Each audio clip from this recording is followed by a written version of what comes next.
Coverage on the Bihar elections, and let me straight away come to the question that yes, we were discussing smaller parties, we were discussing the issue of caste, but which way these smaller parties, which way the new players are going to make the cut? Santosh, coming straight to you, and then I'll go to Faizan.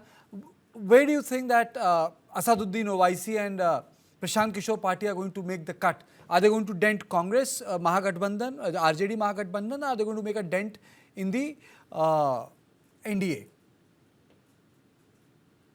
I think Prashant Kishore will make some impact.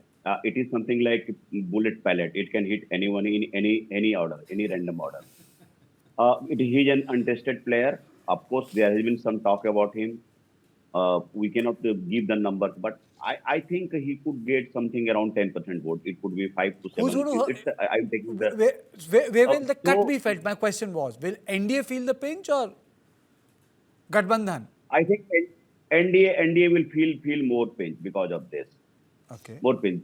That is my sense from the ground, because RJD has a consolidated vote base. It could not be heard beyond a point.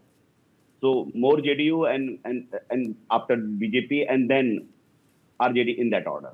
Okay. That is Prashant Kishore. Talking about Asaduddin Owaisi, I don't think him much of factor this time because of the trust deficit.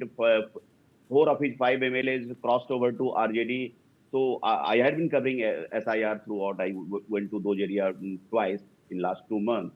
I was in Thakurganj, Bahadurganj. I got a sense that there is consolidation of Muslim votes in favor of Mahagathbandhan, as always. So I don't think OIC hurting chances of Mahagathbandhan much. Maybe in one or two seat, Amor seat that is in Purnia, it is represented by Akhtarul Iman, the state president of AIM.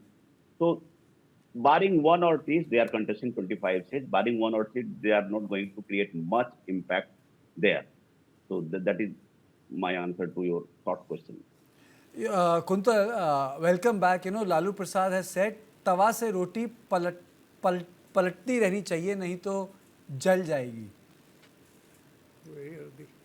Kuntal. It is very clear. It is very clear. Bihar has blessed us, and Bihar is going to bless us because of the work and the deliveries we made to the people of Bihar. What we said, we delivered. One more thing, Karthikeyan. Bihar, these elections in Bihar are only having 2 options. It's a bipolar election. No third angle is there. Not at all. Third thing, a piece of information. Since 2006, the Jivika Didis were being given the chance to come up.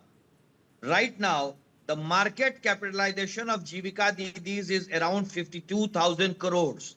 This is the magnitude we are talking about. 52,000 crores is the market capitalization of Jivika. What now we are asking for what we have done. हम अपना मेहनताना मांग रहे हैं. If we have done something for you, this is time for us to get that mehnatana. I think again then we have a line issue. Chitra, you wanted to come in for a long time. Sorry, you know, you had to wait. Chitra. Most of my panelists are of the view that women, the issue of law and the stability that has emanated from Nitish tenure will hold him good. So I think to sum up all these things, but there's only one statement we can make. There's no Sushashan, there's only Shoshan of the NDA and Nitish Kumar government. The BJP spokesperson was talking about delivery over here. If you were so confident about your delivery, then before you came for campaigning in Bihar, why you had to give everybody 10,000 rupees so that you should have something to speak about. So I think that's the kind of delivery that they have done in Bihar. That's the kind of development, zero zilch development they have done for Bihar. That's the kind of legacy they're going to leave for the Gen Zs of Bihar. The migration, the inflation. You don't use the word youth anymore, Chitra. You don't use the word youth anymore. You know, आप लोग अब Gen Z इस्तेमाल कर रहे हैं शब्द बार-बार. Youth नहीं, युवा नहीं बोलते अब. Well, that's very implicit, isn't it? But why? I'm asking you. नहीं, आप पहले युवा बोलते थे, मुझे याद है, यूथ बोलते थे, Gen Z नहीं बोलते थे आप लोग. Why? So new generation. So of course it's the Gen Z. That's the common term that is being used for the youth of this particular country today. or rather globally, I would say. So I don't think so it hampers anybody to use that respective term. You know, Brijesh, just to just take it outside, but do you think that Gen Z is a political constituency in India? Bangladesh, it was a different context. It was Tabligh, coming out. In Tunisia and other places, it was different.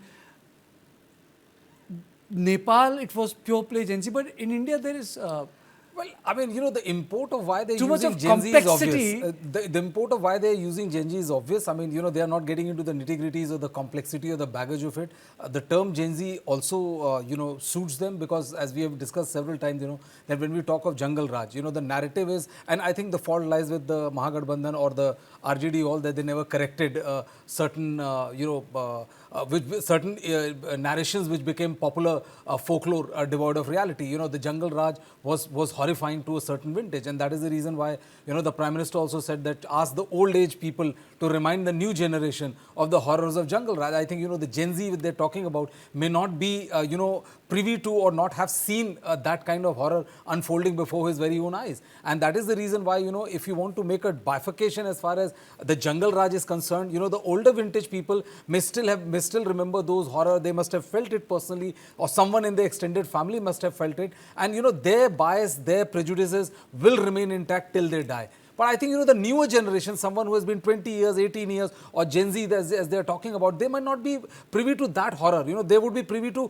horror which was unfolding during the Nitish Kumar tenure, people walking into a hospital, shooting people, or like, normal law and order situation. So for them, Jungle Raj would be completely different, and they're trying to tap into this particular aspect, and that is the reason why I would say that, the term Gen Z has been used more often.